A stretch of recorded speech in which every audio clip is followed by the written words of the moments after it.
ऐसे ही मजेदार हिंदी कहानियाँ सुनने के लिए हमारे चैनल स्टोरी वर्ल्ड को सब्सक्राइब कीजिए।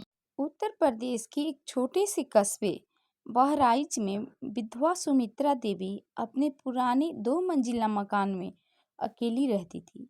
पति की मृत्यु के बाद बेटा शहर जाकर नौकरी कर रहा था और सुमित्रा अब पेंशन और मकान का ऊपरी हिस्सा किराए पर देकर गुजारा करती थी। अक्टूबर की एक शाम दरवाजे पर दस्तक हुई। बाहर खड़ा था एक साधारण सा दिखने वाला युवक राजीव, लगभग 27 साल। उसने कहा, माँ जी, मुझे 2 महीने के लिए किराए पर कमरा चाहिए। सरकारी भर्ती के लिए आया हूँ, तैयारी करनी है। सुमित्रा देवी को लड़का सभ्य लगा। उसने कहा, किराया 2500 रुपये है, बिजली पानी अलग, और कोई गलत हरकत पसंद नहीं है मुझे। राजीव ने सिर झुकाकर जवाब दिया, जी माँ जी, मैं अकेला ही हूँ और मेहनत से पढ़ाई करता हूँ। राजीव जल्दी ही कमरे में रम गया। दिन भर पढ़ाई करता, कभी कभी बाजार से खुद सब्जी लाता और खाना बनाता। सुमित्रा देवी को वह लड़का पसंद आने लगा था। एक रात उन्होंने पूछा, बेटा, तुम्हारा कोई परिवार नहीं है? राजीव थोड़ी देर चुप रहा, फिर बोला, माँ जी, माँ बाप नहीं रहे, एक छोटी बहन है जिसे मैं पढ़ा रहा हूँ। सुमित्रा की आंखें भर आई। उनका बेटा कभी फोन भी मुश्किल से करता था। उन्हें राजीव में बेटे सा अपनापन लगने लगा। परंतु कुछ दिनों बाद पड़ोस की श्यामा चाची बोली, बहन, वो तुम्हारा किराएदार बड़ा अजीब है। रात में 2-3 बजे भी उसके कमरे में रोशनी जलती है और कई बार खिड़की से किसी और की परछाई भी दिखती है। सुमित्रा को थोड़ा शक हुआ, लेकिन उन्होंने कहा, अरे चाची, पढ़ता है बच्चा, हो सकता है नींद ना आती हो। पर वो रात को खुद भी देखती तो सुनसान में ऊपर के कमरे से हल्की हल्की आवाजें आती, कभी किसी लड़की की हंसी, कभी फुसफुसाहट।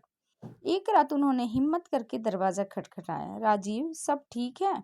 अंदर से हल्की सी आवाज आई, जी माँ जी, सब ठीक है। पर उस जवाब में डर छिपा था। सुमित्रा एक दिन मौका देकर उसका कमरा देखा। सब कुछ सामान्य था, किताबें, बेड, गैस चूल्हा। बस एक बात अजीब थी, दीवार पे एक लड़की की तस्वीर चिपकी थी जिसके चेहरे पर काली स्याही पोती गई थी।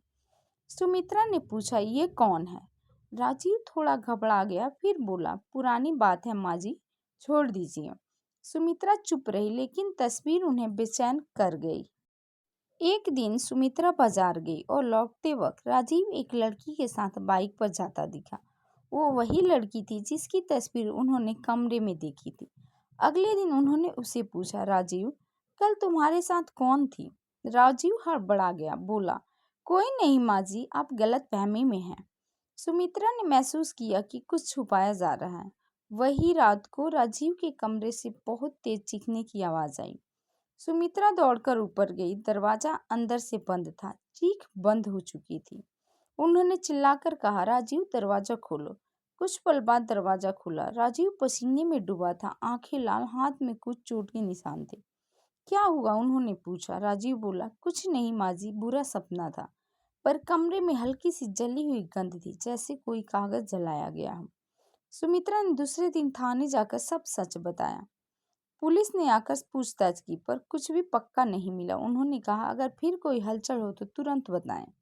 2 दिन तक सब शांत रहा। फिर तीसरी रात एक जोरदार धमाके जैसी आवाज आई। सुमित्रा दौड़कर ऊपर गई। दरवाजा खुला था और कमरा खाली था। राजीव गायब था। बस एक जलता हुआ कागज पड़ा था जिस पर लिखा था, नफरत ने मुझे बर्बाद किया, प्यार ने मुझे मारा, अब मैं मुक्त हूँ। उसने मुझे धोखा दिया, अब उसे हमेशा मेरे साथ रहना होगा। कमरे के कोने में एक लड़की की जली हुई दुपट्टा जैसी चीज पड़ी थी। पुलिस आई, जांच हुई। राजीव असल में मानसिक रोगी था। उसकी प्रेमिका ने उसे धोखा दिया था, जिसके बाद उसने उसे मारकर आत्महत्या करने की कोशिश की थी, पर बच निकला। पुलिस के मुताबिक वह पागलपन की हालत में शहर शहर घूमता रहता था और किसी तरह सुमित्रा के मकान में किराएदार बन गया। अब उस कमरे को सुमित्रा ने बंद कर दिया है। कई बार रात को उस कमरे से धीमे गीत सुनाई देती है, वही लड़की की आवाज और हल्की सी हंसी। पड़ोसियों का मानना है कि वो कमरा अब भी किराएदार का इंतजार करता है, शायद वो उस अधूरी मोहब्बत को पूरा करने के लिए। ऐसे ही मजेदार हिंदी कहानियाँ सुनने के लिए हमारे चैनल स्टोरी वर्ल्ड को सब्सक्राइब कीजिए।